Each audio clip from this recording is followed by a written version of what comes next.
लेकिन मैंने अपनी माँ को घुट घुट कर जीते देखा है और उन्हें देखकर मेरे दिल में आपके लिए हमेशा सिर्फ और सिर्फ नफरत पैदा हुई है।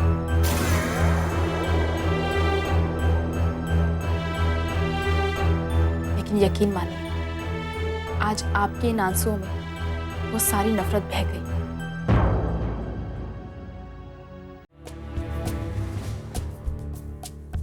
जब मन को सुकून नहीं होता ना, तो मन कहीं भी नहीं लगता। मेरी भी हालत कुछ ऐसी है।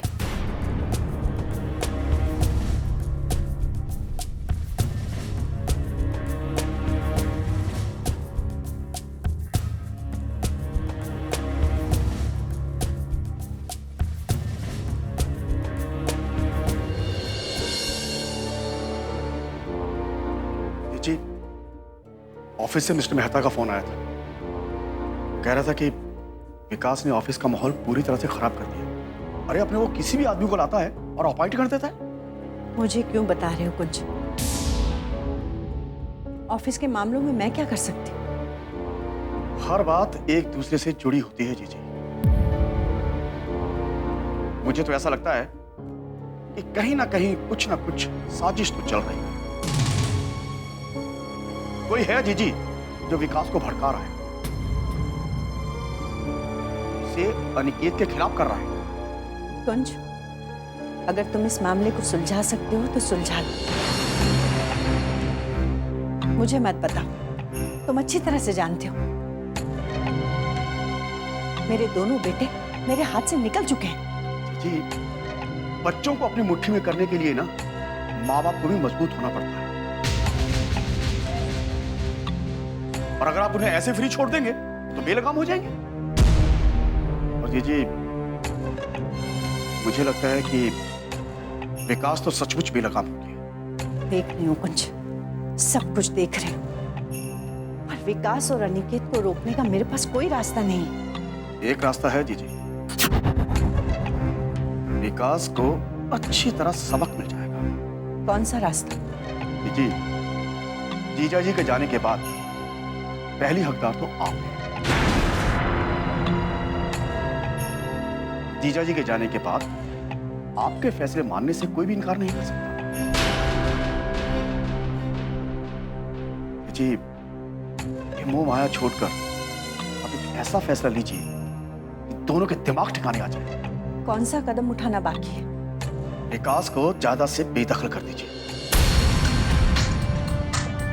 घर से निकाल दीजिए उसे। दर दर की ठोकरें खाएगा ना, तो ठिकाने आ जाएगी उसकी। क्या? हाँ जीजी, यही एक रास्ता है। भूख और परेशानी बड़ों बड़ों को सही रास्ते पर ले आती है।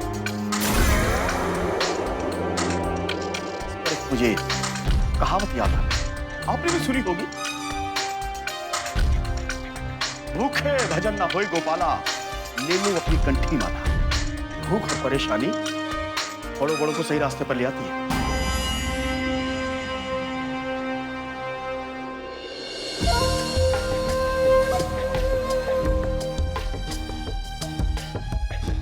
अगर ये मेरा कहना मान गई तो इसको ऐसा खेल दिखाऊंगा, ऐसा खेल दिखाऊंगा कि इसने जिंदगी में सोचा भी नहीं होगा।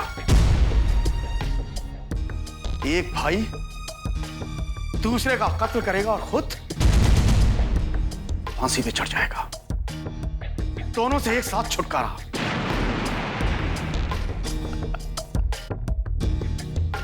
एक बहुत ही पुरानी कहावत याद आ रही है, आपने भी सुनी होगी, एक तीर और दो निशाने।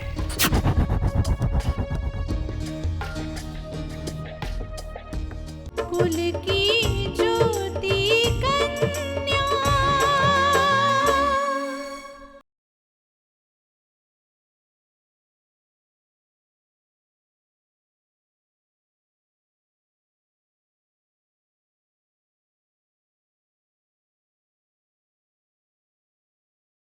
कुल की ज्योति कन्या।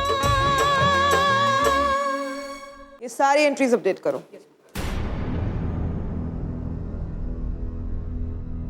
मिस्टर अनिकेत, कहिए कैसे आना हुआ?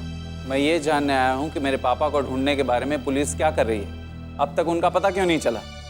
मिस्टर अनिकेत, आपने अपने बयान में कहा था कि आपके पिताजी को काम्या लेकर गई, मगर आपकी माँ ने आपके पापा के लिखे हुए खत पुलिस के सामने लाकर ये बात साफ कर दी है कि उनको अगवा नहीं किया गया।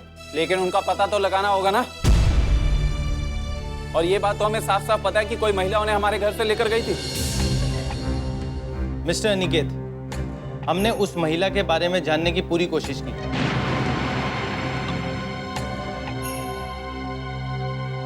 और आपके वॉचमैन से भी पूछताछ की, लेकिन उसका कहना है कि उसने उस महिला का चेहरा नहीं देखा था।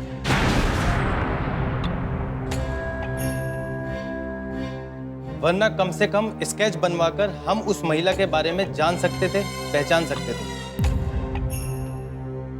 अगर उसने उसका चेहरा नहीं देखा तो छानबीन यहीं रुक जाएगी। क्या मैं ये मान लूं कि पुलिस ने हार मान ली है और मेरे पापा मुझे कभी नहीं मिलेंगे?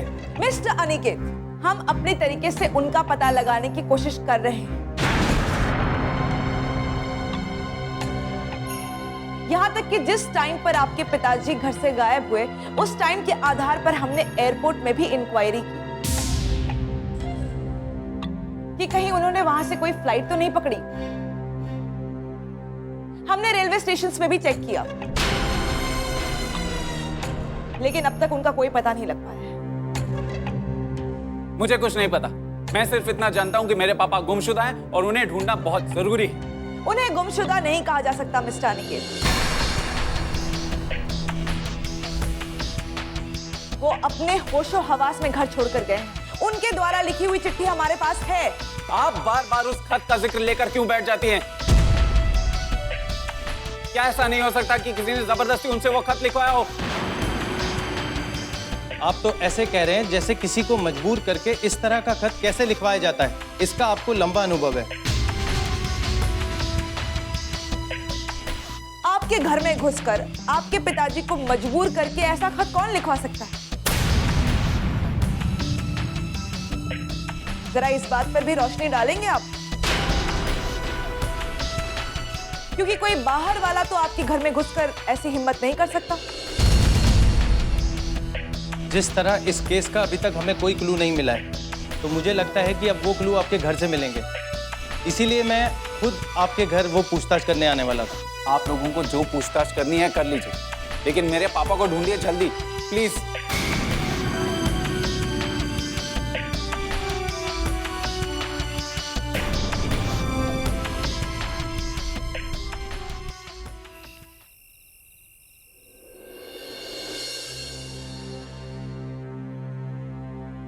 माँ, माँ कहाँ हो? अनिकेत, माँ तुम्हें पता है आज ऑफिस में विकास ने पूरे स्टाफ के सामने मेरी इंसल्ट की। तुम नशे में हो अभी। कल बात करेंगे। कल क्यों बात करेंगे? अभी बात करेंगे। अभी बात करनी है मुझे। क्या मैं भूल जाऊं कि इस घर का मैं बड़ा बेटा हूं? भूल जाऊं मैं कि मैं अनिकेत हूं? सच तो यही है कि तुम दोनों भूल चुके हो कि तुम कौन हो, और इस वक्त तुम अनिकेत नहीं हो। इसलिए जाओ यहां से, कल सुबह बात करेंगे। बात करनी पड़ेगी आपको, करनी पड़ेगी बात आपको अभी। ठीक है अनिकेत, बोलो क्या बात करना चाहते हो? मामा जी, आपको पता है, आपको पता है आज विकास ने क्या किया? ऑफिस में सारे स्टाफ के सामने उसने मेरी बेइज्जती कर दी।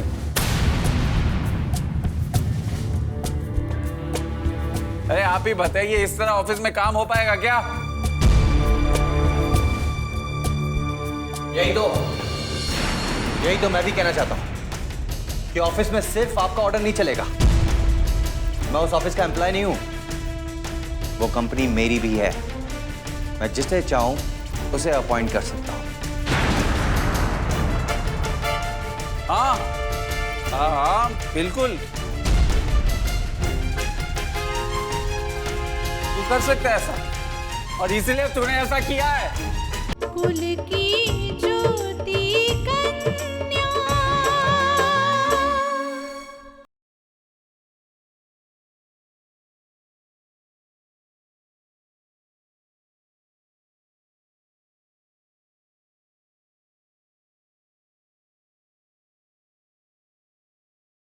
कुल की ज्योति कन्या।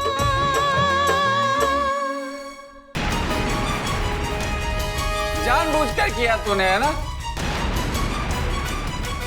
क्योंकि मैं मुझे मुझे मुझे मालूम है तू चाहता कि जल्द से जल्द बंटवारा हो जाए, है ना? और आप जानबूझकर ये सब कुछ कर रहे हैं ताकि आप इस बंटवारे को रोक सकें। एम आई राइट भाई?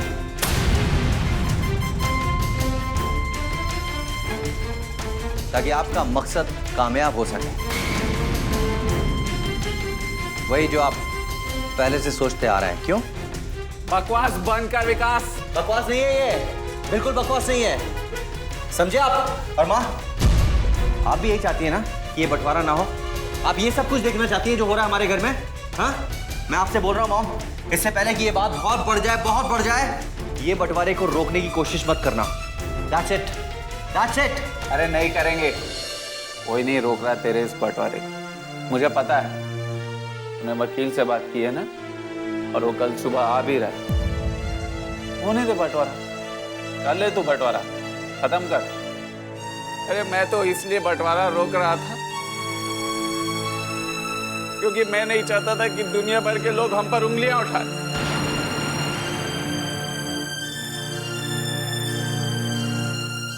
हमारी बेइज्जती करें। करने दे, अब सबको करने दे, लेकिन तू मेरी बात सुन।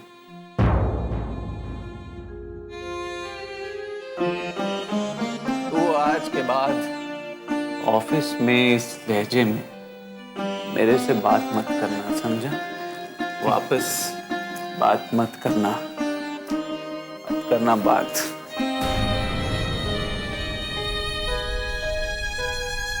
दिमाग खराब हो गया भाई का।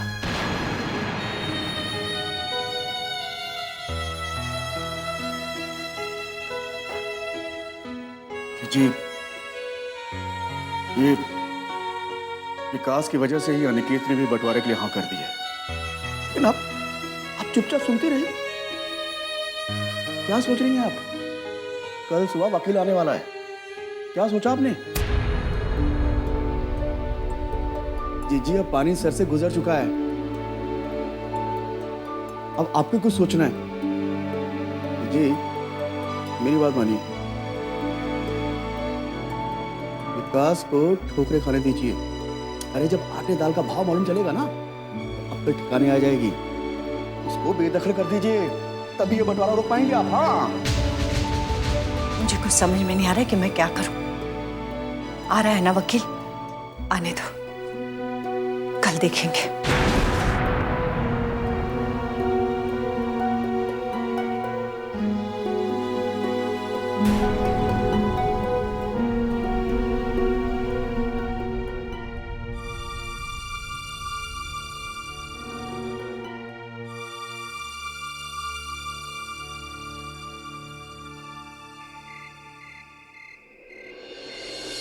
अब तक तो उसे आ जाना चाहिए, पता नहीं कहाँ रहे।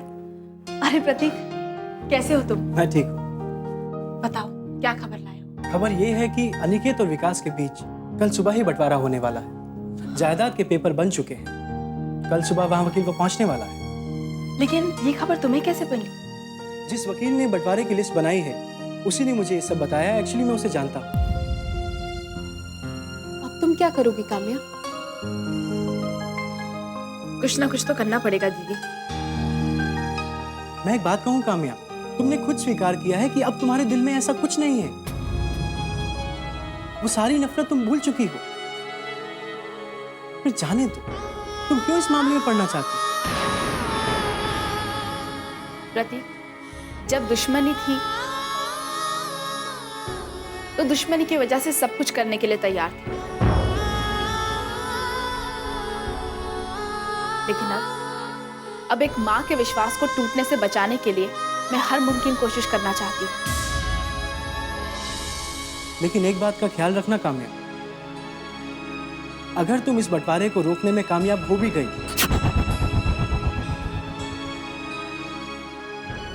तो अनिकेत और विकास तुम्हें ही सबसे बड़ा दुश्मन समझेंगे। उनकी सोच तो पहले ही बिखर चुकी है प्रदीप।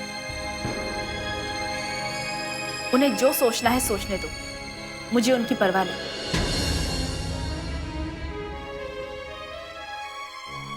मैं तो अब ये सोच रही हूं कि इस बंटवारे को आखिर रोका कैसे जाए।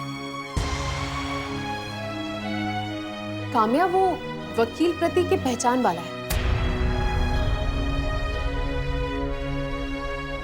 अगर वो सही वक्त पर ना पहुंचे तो बंटवारा रुक सकता है। हाँ, लेकिन ऐसा करके हम सिर्फ एक दिन के लिए बंटवारा रोक पाएंगे। अगर हम वकील को वहां आने से रोक भी दें तो विकास और अनिकेत ये काम किसी और वकील से करा लेंगे। इस तरीके से हम बंटवारा रोक नहीं पाएंगे। तो फिर हम क्या करेंगे? कुछ ना कुछ तो करना पड़ेगा प्रदीप। सोचते हैं कुछ। कुल की ज्योति कन्या।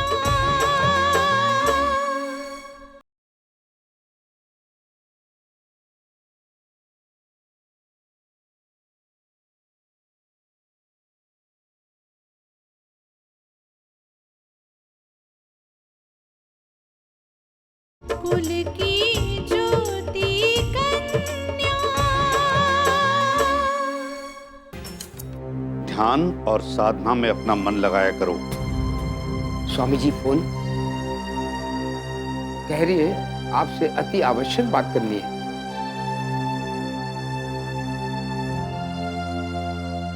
हरिओम हरिओम। प्रणाम स्वामी जी। कहिए, इसलिए फोन किया? स्वामी जी, घर में बंटवारे को लेकर तूफान उठ खड़ा हुआ है और परिस्थितियां ऐसी नहीं है बंटवारा किया जा सके, और इसे रोकने में मैं सक्षम नहीं हूं। नियति किसी को भी अक्षम बना देती है। नियति जिसको जो दिखाना चाहती है, मनुष्य को वो देखना ही होता है। मैं ये सब अपनी आंखों से नहीं देख सकती स्वामी जी। स्वामी जी, ये बंटवारा नहीं, बर्बादी की शुरुआत है। नहीं रोक सकती तो तुम्हें इसे देखना ही होगा। मैंने तुमसे कहा था, ये माया है जिसमें फंसकर इंसान अपने आप को उचित अनुचित सिद्ध करने की कोशिश करता रहता है। लेकिन मैं तुम्हें ये कहना चाहता हूं कि तुम्हें ईश्वर में सदैव विश्वास रखना चाहिए। ये और कुछ नहीं, तुम्हारे विश्वास की कमी है जिसने तुम्हें फोन करने पर विवश कर दिया है। तुम्हारे हृदय का शांति और आंखों की नींद को छीन लिया है। नहीं स्वामी जी, ऐसा भला कौन होगा जो ईश्वर में विश्वास ना रखे? ये तो सिर्फ मन को बहलानी बातें होते हैं। यदि तुम्हें ईश्वर में विश्वास होता तो तुम इस तरह अशांत नहीं होती, मुझे फोन नहीं करती, बल्कि ईश्वर के प्रति गहरी आस्था रखती और ये सोचती कि ईश्वर जो करता है ठीक करता है और जो हो रहा है वो ठीक ही हो रहा है। तुम विचलित इसलिए हो क्योंकि तुम अपनी तर्क शक्ति के आधार पर चीजों को तौलने की कोशिश कर रही हो। तुम्हें इस समय लग रहा है कि जो कुछ हो रहा है गलत हो रहा है, लेकिन हो सकता है इसके पीछे कुछ अच्छाई छुपी हो जिसका अंदाज इस वक्त तुम नहीं लगा पा रही हो। आप ठीक कह रहे हैं स्वामी जी। तुम्हारे दिल पर इसलिए बोझ है क्योंकि तुम ये सोच रही हो कि तुम जो कुछ कर सकती थी या जो तुम अब तक करती आ रही थी वो कर नहीं पा रही है।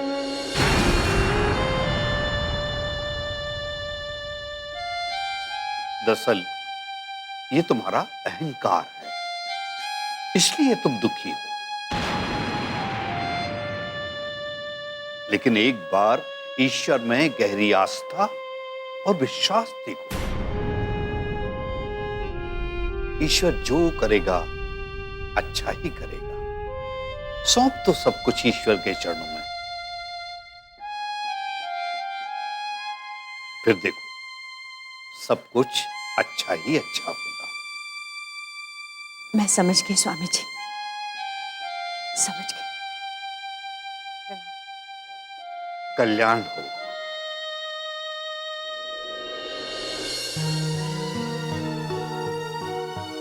ईश्वर जो भी करेगा अच्छा ही करेगा। कल जो भी होगा अच्छा ही होगा।